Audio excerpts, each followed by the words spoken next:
विंध्यराज साम्राज्य का पतन हुए करीब 50 साल हो चुके थे। विंध्यराज के पतन के साथ ही पूरा क्षेत्र आपसी लड़ाई और गुटबाजी में ऐसा फंसा कि पूरे साम्राज्य के टुकड़े टुकड़े हो गए। जिस जमीन पर कभी खुशहाली पैदा होती थी, वहां रह गई एक ऐसी दुनिया जिसकी सुबह भी रात जैसे काली थी। अमीर और अमीर हो गए और गरीब होते चले गए। इसी गरीबी ने जन्म दिया अपराध की एक ऐसी दुनिया को जिसके एक छोटे मगर अहम किरदार थे तोशी बाबा, जिन्होंने आज अपने अड्डे पर अपनी पूरी गिरोह को कुछ खास बात करने के लिए बुलाया था।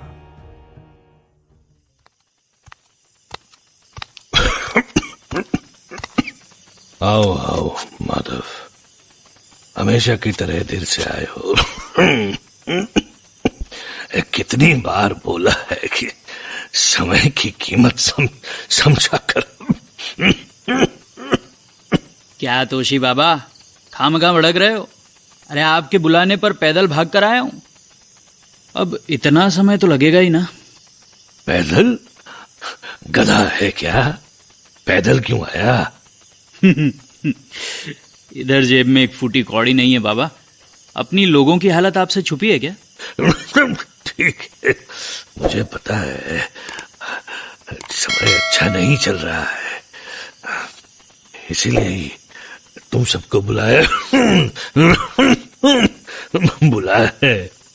ओ, तो काम की बात करनी है। मुझे लगा आज बाबा दावत दे रहे हैं, तभी मैं सोचूं दारू और चकना तो है ही नहीं। माधव, कितनी बार बोला, थोड़ा कम बोला कर। अरे शिवा मेरे बड़े भाई, मैं तो सिर्फ मजाक कर रहा था। सुना है हंसना सेहत के लिए अच्छा होता है। हर वक्त मजाक अच्छा नहीं लगता है। अब चुपचाप बैठो और सुनो तोशी बाबा क्या कहना चाहते हैं। ठीक है बड़े भाई। आप बोलो बाबा, क्यों बुलाया हम सबको? बताता हूं। तुम सबने विराट खंड के इतिहास के बारे में पढ़ा या सुना होगा। 5000 साल की हमारे इतिहास में विंध्यराज के साम्राज्य के बारे में उसके बारे में भी सुना होगा। अगर इतिहास पढ़े होते तो इधर होते क्या? चुप नहीं रह सकता क्या? बाबा, आप अपनी बात पूरी करो। माधव, बाबा को बोलने दे।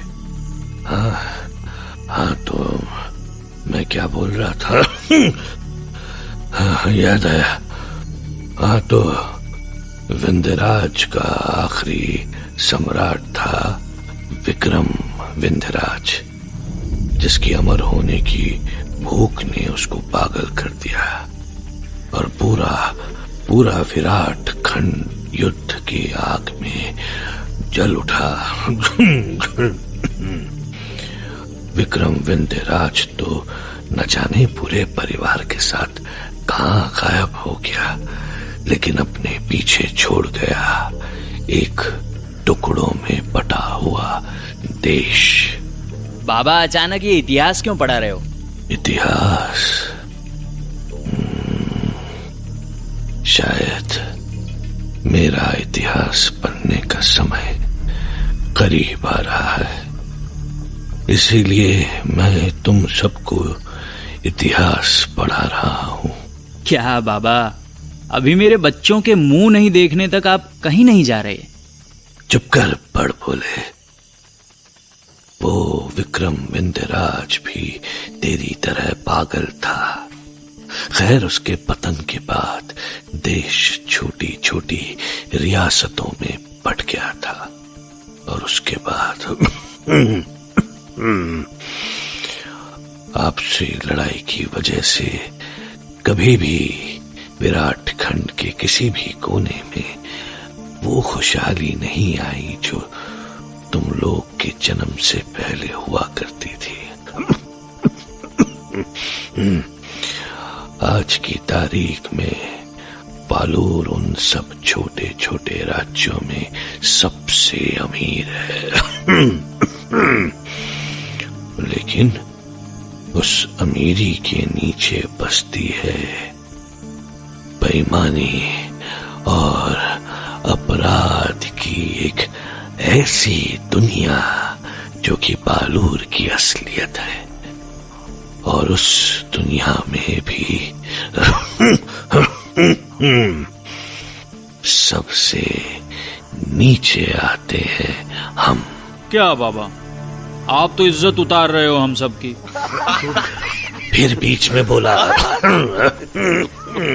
मजाक नहीं कर रहा हूं। हम सबकी हालत खराब है। कितने दिन से खाली बैठे हैं हम लोग, ना कोई ढंग का काम किया है, और जो किया है उससे क्या ही मिला है ये तुम सबको पता है। बाबा, आप ठीक हो ना? जरा पानी ला दे। माधव, बाबा के कमरे से पानी लेकर आ। बाबा, आप बैठ के बात करिए, आपकी तबीयत ठीक नहीं लग रही। मैं ठीक हूँ, बस जरा सी खांसी है। बाबा, आप आराम करो।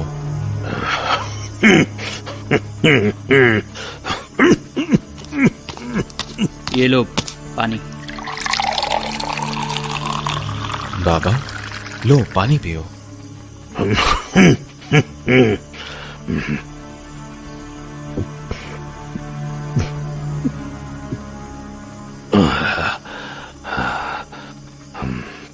अब ठीक है। बाबा, आप आराम करो, बाकी बातें कल कर लेंगे। नहीं, आज बात पूरी करनी जरूरी है। अगर हम हाथ पर हाथ धरे रहेंगे तो हम सब के सब सड़क पर आ जाएंगे। तुम सबको सिखाया पढ़ाया सब बेकार हो जाएगा। पर करना क्या है बाबा? यही तुम सबसे पूछना चाहता हूँ। एक तो साली मेरी तबीयत अब उतनी अच्छी नहीं रही कि मैं ज्यादा सोच पाऊं। अब तुम लोगों को मिलकर तय करना है कि हम ऐसा क्या कांड करें कि ठीक ठाक पैसे मिल जाए।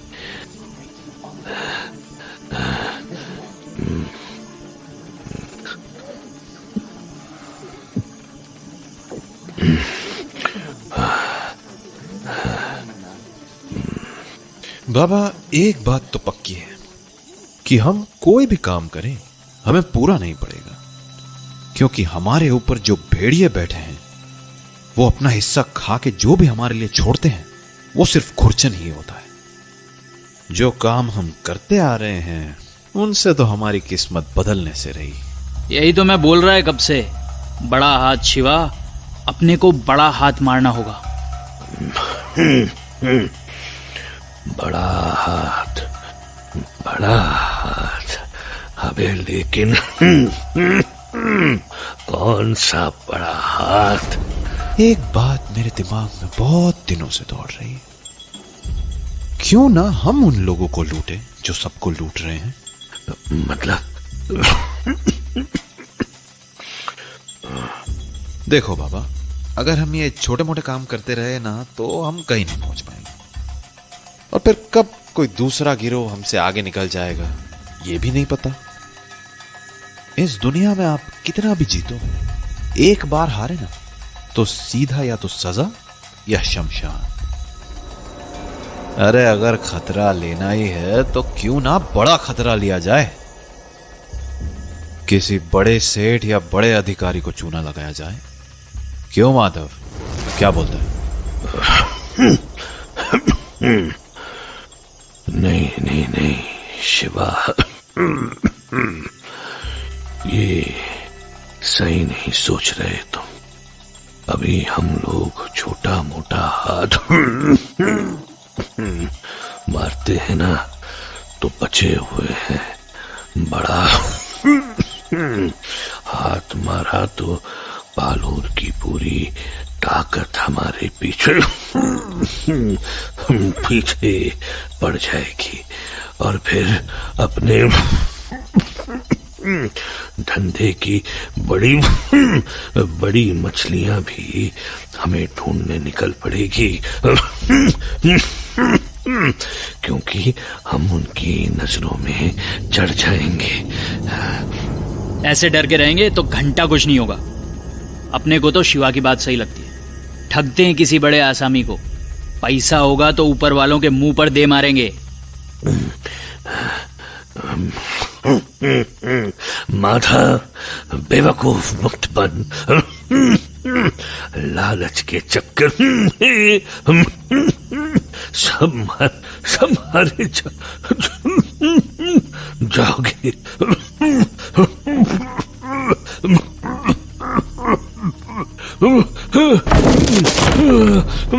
बाबा, बाबा आप ठीक तो हो ना? आपने अपनी दवा ली थी ना आज?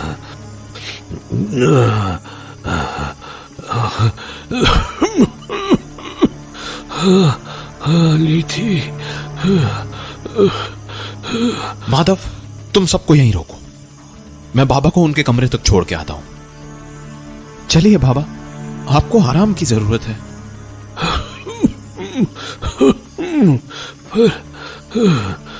पर कुछ नहीं, आप बस चलकर आराम कीजिए अभी। माधव और गिरोह के बाकी साथी शिवा के लौटने का इंतजार करने लगे। करीब 15 से 20 मिनट बाद शिवा लौट कर आया तो उसके चेहरे पर चिंता साफ दिखाई दे रही थी। शिवा, ए शिवा, क्या हुआ रे? तेरे चेहरे पर ये 12 काहे को बजे हुए हैं? बाबा की तबीयत बिल्कुल भी ठीक नहीं है माधव। अभी उनको दवाई देकर आया हूं, लेकिन उनकी दवाइयां खत्म होने वाली है और अब उनके पास इतने पैसे भी नहीं है कि ये महंगी दवाइयां खरीद कर अपना इलाज कर पाएंगे। मैं बोल रहा है शिवा, अपने को बड़ा हाथ मारना ही होगा, वरना ना अपनी नाव पार लगेगी और ना बाबा की। तू सही बोल रहा है माधव। एक तो वैसे ही हम लोगों के खर्चे पूरे नहीं पड़ते, ऊपर से बाबा की दवा भी बहुत महंगी पड़ती है।